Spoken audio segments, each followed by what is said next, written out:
Hi friends, ಎಲ್ಲರಿಗೂ ನಮಸ್ಕಾರ. ಬನ್ನಿ ಫ್ರೆಂಡ್ಸ್, ಶಾರದೆ ಸೀರಿಯಲ್ನ ಮಹಾ ಸಂಚಿಕೆ 2ನಲ್ಲಿ ಏನಾಗ್ತಿದೆ ಅಂತ ನೋಡ್ಕೊಬರೋಣ.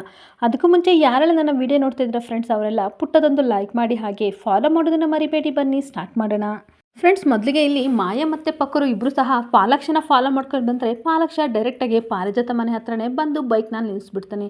ಅಲ್ಲ ಪಕ್ಕರು, ಇದೇನಿದು, ನಾವು ಇವನನ್ನು ಫಾಲೋ ಮಾಡ್ಕೊಂಡು ಬಂದರೆ ಇಲ್ಲಿ ದಶರಥ ಅಂಕಲ್ ಮನೆ ಹತ್ರನೇ ಇವನು ಗಾಡಿ ನಿಲ್ಲಿಸಿದನಲ್ಲ, ಜೊತೆಗೆ ಮಾಸ್ಕ್ ಬೇರೆ ಹಾಕ್ಕೊಂಡಿದ್ದಾನಲ್ಲ, ಇವನನ್ನೆಲ್ಲಾದರೂ ನೋಡಿದ್ಯಾ ಅಂತ ಕೇಳ್ತಾ ಇದ್ದರೆ ಪಕ್ಕರು ಹೇಳ್ತಾ ಇರ್ತಾನೆ, ಏನು ಗೊತ್ತಾ ಮೇಡಮ್, ಇವನು ನಂತರ ಸ್ಮಾರ್ಟ್ ಆಗಿರ್ಬೋದು, ಅದಕ್ಕೋಸ್ಕರ ನೋಡಿದರೆ ಕಣ್ಣೆಸರಾಗುತ್ತೆ ಅಂತ ಅವನು ಮಾಸ್ಕ್ ಹಾಕೋತಿದ್ದಾನೆ ಅಂತ ಹೇಳ್ಬೇಕಾದ್ರೆ, ಪಕ್ಕರು ಸ್ವಲ್ಪ ಡೀಸೆಂಟಾಗಿ ಕೆಲಸ ಮಾಡೋದನ್ನು ಕಲ್ತ್ಕೋ, ಡಿಟೆಕ್ಟಿವ್ ಆಗಿ ಕೆಲಸ ಮಾಡು, ಈ ಥರ ಎಲ್ಲ ಹಾಡಬೇಡ ಅಂತ ಮಾಯಾ ಬೈತಾ ಇರ್ತಾಳೆ. ಅವನು ಏನೋ ಇಂಟೆನ್ಷನಲ್ಲಿ ಈ ಮನೆಯವರ ಕಣ್ ತಪ್ಸೋಕ್ಕೋಸ್ಕರ ಈ ಥರ ಅವನು ಮಾಸ್ಕ್ ಹಾಕೊಂಡಿದ್ದಾನೆ ಅಂತ ಹೇಳ್ತಾ ಇರಬೇಕಾದ್ರೆ ಪಾಲಾಕ್ಷ ಹಾಗೆ ಹೋಗ್ತಾ ಇರ್ತಾನೆ. ಬಾ, ಅವನನ್ನು ನಾವು ಸಹ ಫಾಲೋ ಮಾಡೋಣ ಅಂತ ಮಾಯಾ ಪಕ್ರನ್ನ ಕರ್ಕೊಂಡು ಹೋಗ್ತಿದ್ರೆ ಪಕ್ರು ಕೈ ಹಿಡ್ಕೊಂಡು ಹೇಳ್ಕೊಬಿಡ್ತಾನೆ. ಏನು ಪಕ್ರು ಅಂತ ಅನ್ಬೇಕಾದ್ರೆ, ಮೇಡಮ್ ನಾವ್ಯಾಕೆ ಕಷ್ಟಪಟ್ಕೊಂಡು ಅವನನ್ನು ಫಾಲೋ ಮಾಡ್ಕೊಂಡು ಹೋಗಬೇಕು, ದಶರಥ ಅವ್ರಿಗೆ ಹೇಳಿದರೆ ಮಾಸ್ಕ್ ತೆಗೆದು ಯಾರು ಅಂತ ಅವರೇ ಹೇಳ್ತಾರಲ್ವಾ ಅಂತ ಅನ್ಬೇಕಾದ್ರೆ, ಅಯ್ಯೋ ನಾನು ಅಂಕಲ್ಗೆ ಏನು ಹೇಳೋದು ಅಂತಲೇ ನನಗೆ ಗೊತ್ತಾಗ್ತಿಲ್ಲ, ಕರೆಕ್ಟಾಗಿ ನನಗೆ ಏನೂ ಸಹ ಸಿಗ್ತಾ ಇಲ್ಲ, ಹಂಗಾಗಿ ನನ್ನ ಅವ್ರ ಹತ್ರ ಇವನ ಬಗ್ಗೆ ಏನು ಹೇಳೋಕ್ಕೆ ಡೀಟೇಲ್ಸ್ ಇಲ್ಲ ಅಂತ ಹೇಳ್ತಾ ಇರ್ತಾಳೆ. ಹಾಗೆ ಈ ವ್ಯಕ್ತಿ ಡೀಟೇಲ್ಸು ಸಹ ಸರಿಯಾಗಿ ಸಿಕ್ಕಿಲ್ಲ, ಈ ವ್ಯಕ್ತಿ ಏನಾದರೂ ದುಡ್ಡಿಗಾಗಿ ಬಂದಿದ್ರೆ ನನಗೂ ಇದಕ್ಕೂ ಸಂಬಂಧ ಇಲ್ಲ, ಹಾಗೆ ಇವನು ಬೇರೆ ಪಾರಿಜಾತ ಆಂಟಿನ ಮೀಟ್ ಮಾಡೋಕ್ಕೆ ಬಂದಿದ್ದಾನೆ, ಹಂಗಾಗಿ ನೋಡ್ಕೊಂಡ್ರೆ ನಮಗೂ ಇದಕ್ಕೂ ಸಂಬಂಧ ಇಲ್ಲಲ್ವಾ, ಹಾಗೆ ಅಂಕಲ್ಗೂ ಸಹ ಸಂಬಂಧ ಪಡಲ್ಲ, ಹಾಗಾಗಿ ನಾವು ಏನು ಸಹ ಸರಿಯಾಗಿ ಡೀಟೇಲ್ಸ್ ಸಿಗ್ದೇ ಅಂಕಲ್ಗೆ ಹೇಳೋಕ್ಕಾಗಲ್ಲ ಪಕ್ರು ಅಂತ ಹೇಳ್ತಾ ಇರ್ತಾಳೆ. ಥರ ಮಾಯ ಹೇಳ್ತಿರ್ಬೇಕಾದ್ರೆ, ಎಸ್ ಮೇಡಮ್, ನಿಮ್ಮ ಬ್ರೈನು ತುಂಬ ಶಾರ್ಪ್ ಇದೆ, ನೀವು ತುಂಬ ಇಂಟೆಲಿಜೆಂಟ್ ಅಂತ ಹೇಳ್ತಾ ಇರ್ತಾನೆ. ಈಗ ಅದನ್ನೆಲ್ಲ ಬಿಟ್ಟಾಕು, ಯಾವುದಕ್ಕೂ ನಾವು ಇವನ ಮೇಲೊಂದು ಕಣ್ಣಿಡೋಣ, ಬಾ ಈಗ ನಾವು ಹೋಗ್ಬಿಟ್ಟು ಶಾಸ್ತ್ರದ ಕಡೆ ಏನೇನು ಮಾಡ್ತಿದ್ದಾರೆ ಅಂತ ಹೋಗಿ ಅಲ್ಲೆಲ್ಲ ಅಬ್ಸರ್ವ್ ಮಾಡೋಣ ಅಂತ ಪಕ್ಕರು ಕರ್ಕೊಂಡು ಮಾಯ ಶಾಸ್ತ್ರದ ಕಡೆ ಬರ್ತಾ ಇರ್ತಾಳೆ. ಹಾಗೆ ಇನ್ನೊಂದು ಕಡೆ ಅರ್ಶಿನ ಶಾಸ್ತ್ರಕ್ಕೆ ಅಂತ ಈ ಕಡೆ ಜ್ಯೋತಿಕಾ ರೆಡಿಯಾಗಿ ಬರ್ತಾಳೆ. ಜ್ಯೋತಿಕನ ನೋಡಿ ಎಲ್ಲರೂ ತುಂಬ ಖುಷಿ ಪಡ್ತಾ ಇರಬೇಕಾದ್ರೆ, ಎಷ್ಟು ಚೆನ್ನಾಗಿ ಕಾಣ್ತಿದ್ದಾಳೆ ಅಂತ ಎಲ್ಲರೂ ಮಾತಾಡ್ಕೊತಾ ಇರ್ತಾರೆ. ಆಗ ವಿಮಲ ಹೇಳ್ತಾ ಇರ್ತಾಳೆ, ಜ್ಯೋತಿಕಾ ನೀನು ತುಂಬ ಅಂದರೆ ತುಂಬ ಮುದ್ದಾಗಿ ಕಾಣಿಸ್ತಿದ್ಯಾ, ನನ್ನ ಸೊಸೆ ಅಂದರೆ ಕಮ್ಮಿನಾ ಅಂತ ಹೇಳ್ತಿರ್ಬೇಕಾದ್ರೆ ಜ್ಯೋತಿಕಾ ನಾಚ್ಕೋತಾ ಇರ್ತಾಳೆ. ಆಗ ಪಾರಿಜಾತ ಬಂದುಬಿಟ್ಟು, ಗೋಲ್ಡಿ ನೀನು ಸೋ ಬ್ಯೂಟಿಫುಲ್ ಅಂತ ಹೇಳ್ಬಿಟ್ಟು ನನ್ನ ಮೊಮ್ಮಗಳಂದರೆ ಕಮ್ಮಿನಾ, ಮಿಸ್ ಬ್ಯಾಂಗ್ಳೂರ್ ಅಂತ ಹೇಳ್ತಿರ್ಬೇಕಾದ್ರೆ ಎಲ್ಲರೂ ಸಹ ನಗಾಡ್ತಾ ಇರ್ತಾರೆ. ಹಾಗೆ ಜ್ಯೋತಿಕಾ ಫ್ರೆಂಡ್ಸ್ ಹೇಳ್ತಾ ಇರ್ತಾರೆ, ಜ್ಯೋತಿಕಾ ಇರೋ ಬ್ಯೂಟಿಗೆ ಆಟೋಮೆಟಿಕ್ಕಾಗಿ ಈ ಕಡೆ ಫಿಲ್ಮ್ ಇಂಡಸ್ಟ್ರಿಗೆ ಚಾನ್ಸ್ ಸಿಗುತ್ತೆ, ಯಾಕೆ ಜ್ಯೋತಿಕನ್ನ ಕಳಿಸ್ಲಿಲ್ಲ ಆಂಟಿ ಅಂತ ಅನ್ಬೇಕಾದ್ರೆ ಸುಮಿತ್ರಾ ಹೇಳ್ತಾ ಇರ್ತಾಳೆ, ಬೇರೆ ಕಡೆ ಹೋಗಿ ಯಾಕೆ ದುಡಿಬೇಕು ನನ್ನ ಮಗಳು, ನಮಗೆ ದೇವರು ಎಲ್ಲನೂ ಕೊಟ್ಟಿದ್ದಾನೆ, ಸ್ವಂತ ಕಂಪ್ನಿ ಇದೆ, ಸೊ ಇದನ್ನು ಇವಳೆಲ್ಲ ನೋಡ್ಕೊಳ್ಳಿ ಅಂತ ಅಂದ್ಬಿಟ್ಟು ನಾವೇ ಬಿಟ್ಟಿದ್ದೀವಿ ಅಂತ ಹೇಳ್ತಾ ಇರ್ತಾಳೆ.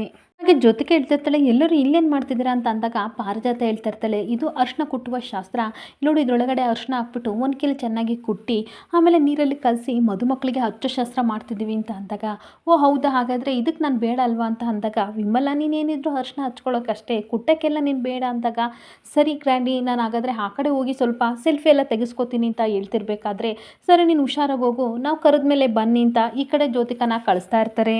ಹಾಗೆ ಮತ್ತೆ ಸುಮಿತ್ರಾ ಹೇಳ್ತಾ ಇರ್ತಾಳೆ, ಚಿಕ್ಕಮ್ಮ ಇದನ್ನು 5 ಜನ ಮುತ್ತೈದರು ಕುಟ್ಟಿದ್ರೇ ಅರಿಶಿನ ತುಂಬ ಚೆನ್ನಾಗಿ ಬರೋದು, ಹಾಗೆ ಅದನ್ನು ಹಚ್ಚಿದರೆ ದಂಪತಿಗಳ ಜೀವನವೂ ಸಹ ತುಂಬ ಚೆನ್ನಾಗಾಗುತ್ತೆ, ಮುತ್ತೈದರು ಬೇಕು ಅಂತ ಅಂದಾಗ ಮೊದಲು ನೀನೇ ಕುಟ್ಟು ಅಂತ ಸುಮಿತ್ರನಿಗೆ ಹೇಳ್ತಾ ಇರ್ತಾಳೆ.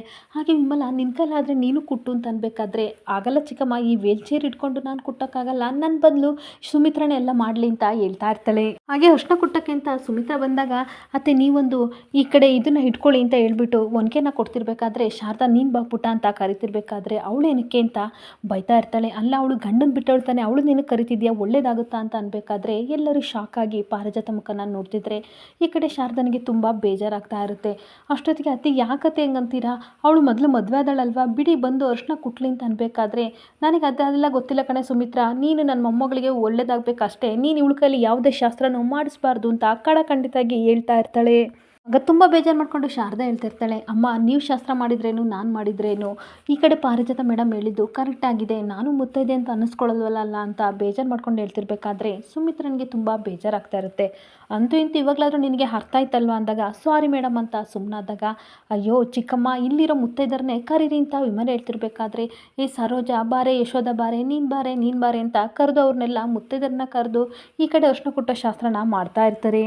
ಹಾಗೆ 5 ಜನ ಮುತ್ತೈದರೆಲ್ಲ ಬಂದ್ಬಿಟ್ಟು ಈ ಕಡೆ ಅರಿಶಿನ ಶಾಸ್ತ್ರಕ್ಕೆ ಅಂತ ಎಲ್ಲರೂ ಸಹ ಅರಿಶಿನ ಕುಟ್ಟಾದ್ಮೇಲೆ ಅದನ್ನು ತೊಗೊಂಡು ಸುಮಿತ್ರಾ ಅರಿಶಿನ ಶಾಸ್ತ್ರ ಮಾಡ್ತೀವಲ್ಲ ಅಲ್ಲಿಗೆ ಇಡಮ್ಮ ಅಂತ ಕೊಡ್ತಿರ್ಬೇಕಾದ್ರೆ, ಏನೇ ಆಗಲಿ ಇವಳನ್ನ ಮಾತ್ರ ಎಲ್ಲದಕ್ಕೂ ನೀನು ಕರ್ಕೋಬೇಕಲ್ವಾ ಅಂತ ಮತ್ತೆ ಪಾರಿಜಾತ ಬೈತಾ ಇರ್ತಾಳೆ.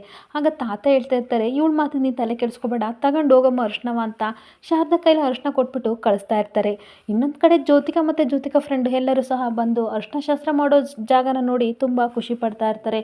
ವಾವ್, ಎಷ್ಟು ಚೆನ್ನಾಗಿ ಡೆಕೋರೇಷನ್ ಮಾಡಿದ್ದಾರೆ, ತುಂಬ ಚೆನ್ನಾಗಿದೆ ಗೊತ್ತಿಲ್ಲದೆ ಈಗ ಏನಿದ್ರು ನೀವಿಬ್ಬರು ಬಂದು ಇಲ್ಲಿ ಕೂರೋದಷ್ಟೇ, ಎಲ್ಲ ನೀನು ರಾಜ್ಕುಮಾರ ಅಂತ ಜ್ಯೋತಿಕನ ರೇಗಿಸ್ತಾ ಇರ್ತಾರೆ.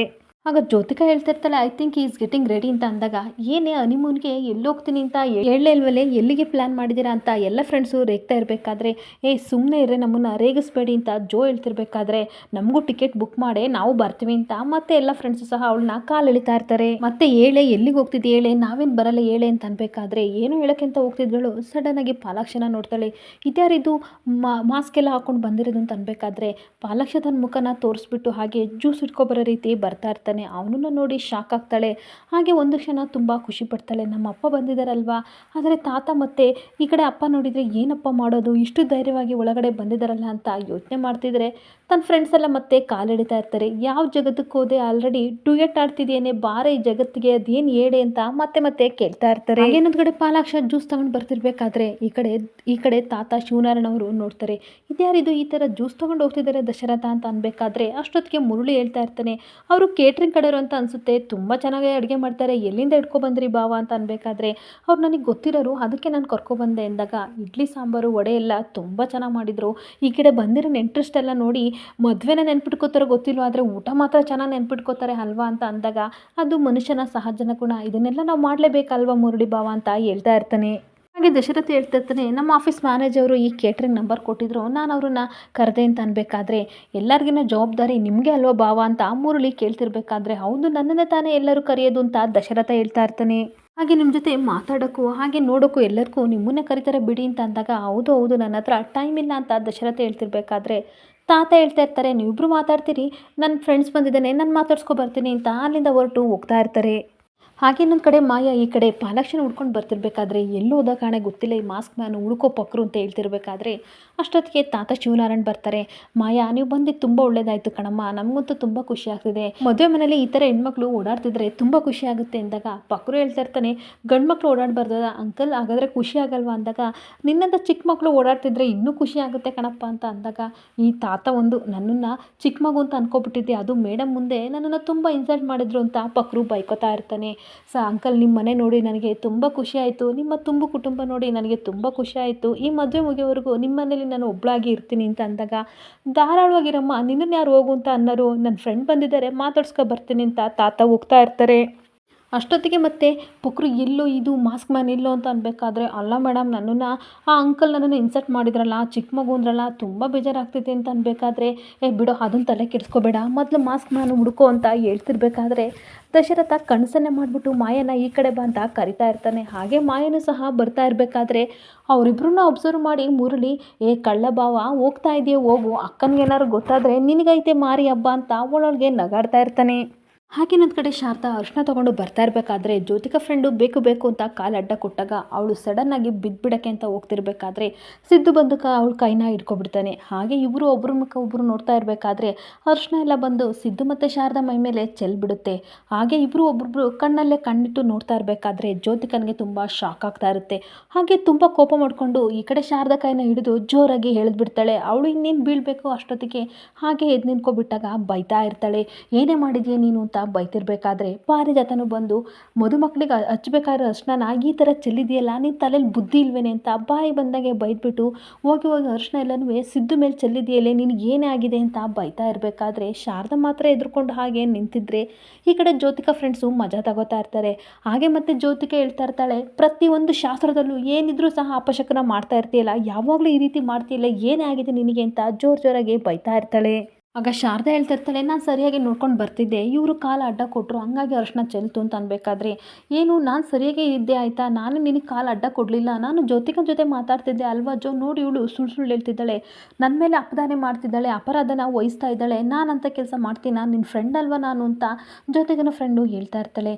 ಇಲ್ಲ ನಾನು ಸರಿಯಾಗಿ ಬರ್ತಿದ್ದೆ, ನೀವೇ ಮತ್ತು ಕಾಲನ್ನ ಅಡ್ಡ ಕೊಟ್ಟಿದ್ದು ಅಂತ ಮತ್ತೆ ಶಾರದಾ ಹೇಳ್ತಿರ್ಬೇಕಾದ್ರೆ, ನಿನ್ನಿಂದ ಈ ಥರ ಎಕ್ಸ್ಪೆಕ್ಟೇಷನ್ ನಾನು ಇಟ್ಕೊಂಡಿರಲಿಲ್ಲ ಜೋ, ನಿನ್ನ ಮದುವೆ ಕರೆದು ನಮ್ಮನ್ನೆಲ್ಲ ತುಂಬ ಇನ್ಸಲ್ಟ್ ಮಾಡ್ತಿದ್ದೀಯಾ ಅಂತ ಅವ್ರ ಫ್ರೆಂಡ್ಸ್ ಎಲ್ಲ ಹೇಳ್ತಿರ್ಬೇಕಾದ್ರೆ ಸಾರಿ ಅಂತ ಕೇಳ್ತಾ ಇರ್ತಾಳೆ. ಆಗ ಪಾರಿಜಾತ ಹೇಳ್ತಾ ಇರ್ತಾಳೆ, ಯಾವಾಗಲೂ ಅಷ್ಟೇ ನೀನೇನಾದರೂ ಮಾಡ್ತೀಯ ಅದನ್ನು ಬೇರೆಯವ್ರ ಮೇಲೆ ಎತ್ತಾಕ್ತೀಯ ಅಲ್ವಾ ಅಂತ ಬೈತಾ ಇರ್ತಾಳೆ. ಆಗ ಶಾರದಾ ಹೇಳ್ತಾ ಇರ್ತಾಳೆ, ದಯವಿಟ್ಟು ನನ್ನನ್ನು ಕ್ಷಮಿಸಿ ಅಂತ ಅಂದಾಗ ನಮ್ಮ ಸಿದ್ದು ಮೈ ಮೇಲೆಲ್ಲ ಅರ್ಶಿನ ಚೆಲ್ಬಿಟ್ಟಲ್ಲ ಅಂತ ಅಂದಾಗ, ಸರ್ ಆ ಬಟ್ಟೆ ಕೊಡಿ ಸರ್, ನಾನು ಒಗೆದ್ಬಿಟ್ಟು ಒಣಾಕಿ ಕೊಡ್ತೀನಿ ಅಂತ ಅನ್ಬೇಕಾದ್ರೆ, ಏನು ನೀನೀಗ ಒಣಾಕಿ ಕೊಡ್ತೀಯ ಅದನ್ನು, ಈಗ ಅದನ್ನೆಲ್ಲ ಮಾಡೋಕ್ಕೆ ಸರಿ ಇದೆಯೇ ನೀನು, ಆದರೆ ಏನು ಮಾಡ್ತೀಯ ಅರ್ಶಿನ ಎಲ್ಲ ಚೆಲ್ದೆ ಅಂತ ಬೈತಿರ್ಬೇಕಾದ್ರೆ, ಅರ್ಶಿನ ಹಾಳಾಗೋದ್ರೆ ಹೋಗುತ್ತೆ ಆದರೆ ಬಿಳಿಯಾಗಿರೋ ನಿನ್ನ ಮನಸ್ಸನ್ನೆಲ್ಲ ಹಾಳು ಮಾಡ್ತಿದ್ದಾಳೆ ಕಾಣೋ ಸಿದ್ದು ಅಂತ ಮತ್ತೆ ಶಾರದನ ಬೈತಾ ಇರ್ತಾಳೆ. ಆಗ ಸಿದ್ದು ಹೇಳ್ತಾ ಇರ್ತಾನೆ, ಬಿಟ್ಬಿಡಿ, ಇದಕ್ಕೆ ಯಾಕೆ ಈ ಚಿಕ್ಕ ವಿಷಯಕ್ಕೆ ಇಷ್ಟು ದೊಡ್ಡದು ಮಾಡ್ತಾ ಇದ್ದೀರಾ ಅಂದಾಗ, ನೀ ಶಾರದನ ವಹಿಸ್ಕೊಂಡು ಬರಬೇಡ ಅಂತ ಕೋಪ ಮಾಡ್ಕೊಂಡು ಜೋ ಹೇಳ್ತಾ ಇರ್ತಾಳೆ. ಆಗ ಬಿಡಿ ಆಯಿತು ಪರವಾಗಿಲ್ಲ, ನಾನು ಮತ್ತೆ ಅರ್ಶಿನ ಕುಟ್ಟಿಸ್ಕೊಂಡು ತೊಗೊಬರ್ತೀನಿ ಅಂದಾಗ, ಅಮ್ಮ ಮಹಾತಾಯಿ ನೀನು ಈ ಕೆಲಸ ಮಾಡಬೇಡ, ನಾನು ಮಾಡ್ಕೊಡ್ತೀನಿ ಇಲ್ಲಿಂದ ತೊಲಗು ಅಂತ ಶಾರದನಿಗೆ ಪಾರಿಜಾತ ಬೈತಿರ್ಬೇಕಾದ್ರೆ, ಸಿದ್ದು ಇಂಥ ಚಿಕ್ಕ ವಿಷಯನೆಲ್ಲ ದೊಡ್ಡ ವಿಷಯ ಮಾಡಬೇಡಿ, ಮದುವೆ ಮನೇಲಿ ಇದೆಲ್ಲ ಸಹಜ, ಆ ಕಡೆ ಈ ಕಡೆ ನೋಡ್ಕೊಂಡು ಬರಬೇಕಾದ್ರೆ ಅವರು ಈ ರೀತಿ ಮಾಡಬೇಕಿತ್ತ, ಹಂಗಾಗಿ ತಾನೇ ಅವ್ರು ಬಿದ್ದಿದ್ದು, ಅದ್ರಲ್ಲಿ ತಪ್ಪೇನಿದೆ ಅಂತ ಸಿದ್ದು ಹೇಳ್ತಾ ಇರ್ತಾರೆ. ಹಾಗೆ ಸಿದ್ದು ಇದ್ರಲ್ಲಿ ನಿಮ್ದೇನಾದರೂ ತಪ್ಪಿದೆಯಾ ನಿಜ ಹೇಳಿ ಅಂತ ಅಂದಾಗ, ಇಲ್ಲ ಸರ್ ನನ್ನ ಪಾಡಿ ನಾನು ಬರ್ತಾ ಇದ್ದೆ, ಇವರು ದೂರನೇ ನಿಂತಿದ್ರು, ಆದರೆ ಹತ್ರ ಬಂದ್ಬಿಟ್ಟು ಕಾಲು ಅಡ್ಡ ಕೊಟ್ಟರು, ಈ ರೀತಿ ಬಿದ್ದೆ ಸರ್ ಅಂತ ಅಂದಾಗ, ಏನು ಜೋಕ್ ಮಾಡ್ತಾ ಇದೆಯಾ, ನನ್ನ ಫ್ರೆಂಡ್ ಮುಂದೆ ನನಗೆ ಇನ್ಸಲ್ಟ್ ಮಾಡ್ತಾ ಇದೆಯಾ, ನಿನ್ನನ್ನು ನಾನು ಸುಮ್ಮನೆ ಬಿಡಲ್ಲ ಅಂತ ಜೋಕ್ ಕೈ ಎತ್ತಿ ಹೊಡೆಯಕ್ಕೆ ಹೋಗ್ತಿರ್ಬೇಕಾದ್ರೆ ಸಿದ್ದು ಜ್ಯೋತಿಕಾ ಕೈನ ಹಿಡ್ಕೊತಾನೆ. ಹಾಗೆ ಶಾಕಾಗಿ ಜ್ಯೋತಿಕಾ ಸಿದ್ದು ಮುಖನ ನೋಡ್ತಾ ಇರ್ತಾಳೆ. ಹಾಗೆ ಇನ್ನೊಂದು ಕಡೆ ದಶರಥನ ಜೊತೆ ಈ ಕಡೆ ಮಾಯಾ ಮಾತಾಡೋಕ್ಕೆ ಅಂತ ಬಂದಾಗ, ಅಂಕಲ್ ನಿಮ್ಮ ಹತ್ರ ಒಂದು ವಿಷಯ ಕೇಳಬೇಕು ಅಂತ ಹೇಳ್ತಿರ್ಬೇಕಾದ್ರೆ, ನಾನೇ ನಿನಗೊಂದು ವಿಷಯ ಹೇಳ್ಬೇಕಮ್ಮ ಅಂತ ಹೇಳ್ತಾ ಇರ್ತಾನೆ. ಯಾಕೆ ಅಂಕಲ್ ಈ ಥರ ಅಪ್ಸೆಟ್ ಆಗಿದ್ದೀರಾ ಅಂತ ಮಾಯಾ ಕೇಳಬೇಕಾದ್ರೆ, ಅಲ್ಲ ಅಂಕಲ್ ನೀವು ವಿಮಲಾ ಆಂಟಿಗೆ ಹೇಳಿದ್ರಾ, ವಿಮಲಾ ಅವ್ರಿಗೆ ಹೇಳಿದ್ರಾ, ನೀವು ಈ ಥರ ನಡೆದಿದ್ದ ಘಟನೆಲ್ಲ ಹೇಳ್ಬೇಕಿತ್ತು, ಜ್ಯೋತಿಕಾ ನನ್ನ ಮಗಳಲ್ಲ ಅಂತ ನೀವು ಹೇಳಿಲ್ವಾ ಅಂತ ಅಂದಾಗ, ಅವತ್ತೇನಾಯಿತು ಗೊತ್ತಾ, ಹೇಳ್ತಾ ಇದ್ದೆ ಈ ಥರ ಟ್ಯಾಬ್ಲೆಟ್ ತೊಗೊಂಡು ಅವಳು ಪ್ರಜ್ಞೆ ತಪ್ಪಿ ಮಲಗಿಬಿಟ್ಟಿದ್ಲು, ನನಗೆ ತುಂಬ ಟೆನ್ಷನ್ ಆಯಿತು, ಆದರೆ ನಾನು ಮಾತಾಡಿದ್ದೀನಿ ವಿಷಯನ ಅವಳೇನು ಕೇಳ್ಕೊಂಡಿಲ್ಲ ಅಂತ ಅಂದಾಗ, ಓ ಮೈ ಗಾಡ್, ಹಾಗಾದರೆ ಏನೂ ಕೇಳ್ಕೊಂಡಿಲ್ವಾ, ಅದಕ್ಕೋಸ್ಕರ ಶಾಸ್ತ್ರ ಮಾಡಬೇಕಾದ್ರೆ ಅವರೆಲ್ಲ ತುಂಬ ಖುಷಿಯಾಗಿದ್ದರು ಅಂತ ಹೇಳ್ತಾ ಇರ್ತಾಳೆ. ಆದರೆ ಅಷ್ಟೊತ್ತಿಗೆ ವೈದೇಹಿ ಬಂದಿದ್ಲು, ವೈದೇಹಿ ಏನಾದರೂ ಕೇಳ್ಕೊಂಡ್ಲಾ, ನನ್ನ ಮೇಲೆ ನನಗೆ ಅದೇ ಅನುಮಾನ ಬರ್ತಾ ಇರೋದು, ಈ ಥರ ಅಟ್ಯಾಕ್ ಆಯಿತು ಅಂತ ಹೇಳ್ತಾ ಇರಬೇಕಾದ್ರೆ, ಅಲ್ಲ ಅಂಕಲ್ ವೈದೇಹಿ ಅವ್ರು ನೋಡಿದರೆ ಇತ್ತೀಚೆಗೆ ಪರಿಚಯ ಅಂತ ಹೇಳ್ತಾ ಇದ್ದೀರಾ, ನನಗೆ ಆಕ್ಸಿಡೆಂಟ್ ಆದಾಗ ಬಂದರು ಅಂತ ಬೇರೆ ಹೇಳ್ತಾ ಇದ್ದೀರಾ, ಅಂಥದ್ರಲ್ಲಿ ಅವ್ರಿಗೆ ಹೇಗೆ ಈ ಥರ ಎಲ್ಲ ವಿಷಯ ಗೊತ್ತಾಗುತ್ತೆ, ಹಾಗೆ ಜ್ಯೋತಿಕಾ ಜೊತೆ ಏನು ಸಂಬಂಧ ಇದೆಯಾ ಅಂತ ಕೇಳ್ತಾ ಇರ್ತಾಳೆ. ಆಗ ಮಾಯಾ ಹೇಳ್ತಿರ್ತಾಳೆ, ಜ್ಯೋತಿಕಾಗೂ ಹಾಗೆ ವೈದೇಹಿಗೂ ಏನಾದ್ರು ಸಂಬಂಧ ಇದೆಯಾ, ಜ್ಯೋತಿಕಾ ಅಮ್ಮ ವೈದೇಹಿ ಆಗಿರ್ಬೋದು ಅಂಕಲ್ ಅನ್ಬೇಕಾದ್ರೆ, ಆ ರೀತಿ ಇಲ್ಲ, ಅವರಿಬ್ಬರು ಹೋಲಿಕೆ ಒಂದೇ ಥರ ಇಲ್ಲ, ವೈದೇಹಿಯಿಂದ ವಿಷಯ ಏನಾದರೂ ಬೇರೆಯವ್ರಿಗೆ ಯಾರಿಗಾದ್ರೂ ಗೊತ್ತಾಗ್ತಿರ್ಬೋದಾ ಅನ್ನೋದೇ ಅನುಮಾನ ಅಂತ ಹೇಳ್ತಾ ಇರ್ತಾನೆ. ಆಗ ಮತ್ತೆ ಮಾಯಾ ಹೇಳ್ತಾ ಇರ್ತಾಳೆ, ಪೆಕ್ರು ಅಲ್ಲಿ ವೈದೇಹಿ ಇದ್ರಲ್ಲ ಅವ್ರ ಮೇಲೆ ಒಂದು ಕಣ್ಣಿಡು ಅಂತ ಅನ್ಬೇಕಾದ್ರೆ, ನನಗಿರೋದು ಎರಡೇ ಕಣ್ಣು, ಎಷ್ಟು ಜನ ಮೇಲೆ ಕಣ್ಣಿಡ್ಲಿ ಮೇಡಮ್ ಅಂತ ಅನ್ಬೇಕಾದ್ರೆ, ಡಿಟೆಕ್ಟಿವ್ ಅಂತ ಅಂದಮೇಲೆ ಮೈಯೆಲ್ಲ ಕಣ್ಣಾಗಿರಬೇಕು, ತಲಾರಿಟೆ ಮಾಡಬೇಡ, ಹೋಗಿ ಅವ್ರ ಮೇಲೆ ಒಂದು ಕಣ್ಣಿಡು ಅಂತ ಕಳಿಸ್ತಿರ್ಬೇಕಾದ್ರೆ, ನೋಡಿ ಅಂಕಲ್ ಬೇಜಾರು ಮಾಡ್ಕೋಬೇಡಿ, ಅವಾಗ ಪೆಕ್ರು ಥರ ಆಡ್ತಾ ಇದ್ದಾನೆ ಅಂದಾಗ, ಪರವಾಗಿಲ್ಲ ನೀನಿರೋದೇ ನನಗೆ ಧೈರ್ಯ ಕಣಮ್ಮ ಅಂತ ಹೇಳ್ತಿರ್ಬೇಕಾದ್ರೆ, ನಾನಿದ್ದೀನಿ ಟೆನ್ಷನ್ ಮಾಡ್ಕೋಬೇಡಿ ಅಂತ ಮಾಯಾ ಸಮಾಧಾನ ಮಾಡ್ತಾ ಇರ್ತಾಳೆ. ಹಾಗೆ ಯೋಗಿ ಹತ್ರ ವಿಮಲ ಹೇಳ್ತಾ ಇರ್ತಾಳೆ, ನೀನು ನಮ್ಮ ಸಿದ್ದು ಕ್ಲೋಸ್ ಫ್ರೆಂಡ್ ಅಲ್ವಾ, ನೀನಾದರೂ ಹೇಳೋ ಮದುವೆ ಮನೇಲಿ ಖುಷಿಯಾಗಿರೋಕೆ ಹೇಳೋ ಅಂತ ರಿಕ್ವೆಸ್ಟ್ ಮಾಡ್ತಾ ಇರ್ತಾಳೆ. ಅಷ್ಟೊತ್ತಿಗೆ ದೀಪಪುಟ್ಟ ಬಂದುಬಿಟ್ಟು, ನನ್ನ ಡ್ರೆಸ್ ನೋಡಿ ಯೋಗಿ ಅಂಕಲ್ ಸಿದ್ದು ಫ್ರೆಂಡ್ ಎಲ್ಲಿ ಅಂತ ಕೇಳ್ತಿರ್ಬೇಕಾದ್ರೆ, ಅಲ್ಲಿದ್ದಾನೆ ಅಂತ ಹೇಳ್ತಾ ಇರ್ತಾನೆ. ಆಗ ವಿಮಲಮ್ಮ ನನ್ನ ಡ್ರೆಸ್ ಚೆನ್ನಾಗಿದೆಯಾ, ನಾನು ನನ್ನ ಸಿದ್ದು ಫ್ರೆಂಡ್ಗೆ ತೋರಿಸ್ಬರ್ತೀನಿ ಅಂತ ಅನ್ಬೇಕಾದ್ರೆ, ನೋಡು ಪುಟ್ಟ ಹಾಗೆಲ್ಲ ಹೋಗ್ಬಾರ್ದು, ಹೋದ್ರೂ ಸಹ ತೋರಿಸಿ ಬರಬೇಕು, ಅವರಿಬ್ಬರಿಗೂ ಅರ್ಶಿನ ಶಾಸ್ತ್ರ ಮಾಡ್ತಾಯಿದ್ದಾರೆ ಅಂದಾಗ, ನಾನು ಹೋಗಿ ಅರ್ಶಿನ ಹಚ್ಕೋತೀನಿ ಅಂತ ಹೇಳ್ತಾ ಇರ್ತಾಳೆ. ಆಗ ತುಂಬ ಕೋಪ ಮಾಡಿಕೊಂಡು ವಿಮಲ ವಾರ್ನ್ ಮಾಡ್ತಾ ಇರ್ತಾಳೆ, ನೋಡು ನೀನು ಹಾಗೆಲ್ಲ ಹೋಗ್ಬಾರ್ದು, ಎಂಗೇಜ್ಮೆಂಟಲ್ಲಿ ಸಿದ್ದು ತೊಡೆ ಮೇಲೆ ಕೂತ್ಕೊಂಡು ಕೆಲಸ ಎಲ್ಲ ಹಾಳು ಮಾಡ್ದಲ್ಲ, ಆ ರೀತಿ ಫಂಕ್ಷನ್ ಹಾಳು ಮಾಡಬಾರ್ದು, ಏನಿದ್ರು ಅವರಿಬ್ಬರೇ ಅರ್ಶಿನ ಶಾಸ್ತ್ರ ಮಾಡ್ಕೋಬೇಕು ಅಂದಾಗ ದೀಪಿಗೆ ತುಂಬ ಬೇಜಾರಾಗಿ ಸಾರಿ ಅಮ್ಮಮ್ಮ ಅಂತ ಹೇಳ್ತಿರ್ಬೇಕಾದ್ರೆ, ಈ ಕಡೆ ಯೋಗಿ ಹೇಳ್ತಾ ಇರ್ತಾನೆ, ಬಿಟ್ಬಿಡಿ ಚಿಕ್ಕ ಮಗು ಅಂತ ಅಂದಾಗ, ನನ್ನ ಮಗನ ಮದುವೆ ವಿಷಯಕ್ಕೆ ಯಾರಾದರೂ ಅಡ್ಡಿ ಆದರೆ, ಚಿಕ್ಕ ಮಗು ಆದ್ರೇನು ದೊಡ್ಡವರಾದ್ರೇನು ನೀನಾದ್ರೇನು ಸುಮ್ಮನೆ ಬಿಡಲ್ಲ ಅಂತ ಹೇಳಿ ವಿಮಲ ಹೋಗೇ ಬಿಡ್ತಾಳೆ. ಇನ್ನೊಂದು ಕಡೆ ದೀಪಿಗೆ ಸಮಾಧಾನ ಮಾಡಿಕೊಂಡು ಸಿದ್ದು ಹತ್ರ ಯೋಗಿ ಬರ್ತಾ ಇರ್ತಾನೆ. ಆಗ ಸರ್ ಪ್ಲೀಸ್ ಸರ್ ಎಲ್ಲರೂ ನೋಡ್ತಾ ಇದ್ದಾರೆ, ಜ್ಯೋತಿಕಾ ಅವ್ರ ಕೈ ಬಿಡಿ ಅಂತ ಇನ್ನೊಂದು ಕಡೆ ಶಾರದಾ ಹೇಳ್ತಿರ್ಬೇಕಾದ್ರೆ, ಈ ಕಡೆ ಪಾರಿಜಾತ ಬೈತಾ ಇರ್ತಾಳೆ, ಅಲ್ಲ ಇವಳಿಗೋಸ್ಕರ ನನ್ನ ಮೊಮ್ಮಗಳು ಬೈತಾ ಇದೆಯಾ ಅಂತ ಅಂದಾಗ, ನೀವು ಚಿಕ್ಕವ್ರ ಥರ ಆಡಬೇಡಿ, ದೊಡ್ಡವ್ರ ಥರ ಬಿಹೇವ್ ಮಾಡಿ ಅಂತ ಪಾರಿಜಾತನ ಬೈತಾ ಇರ್ತಾನೆ. ಇಲ್ಲಿಗೆ ಸಂಚಿಕೆ ಎಂಡ್ ಆಗ್ತಿದೆ. ಈ ವಿಡಿಯೋ ಇಷ್ಟ ಆದರೆ ಪುಟ್ಟದೊಂದು ಲೈಕ್ ಮಾಡಿ.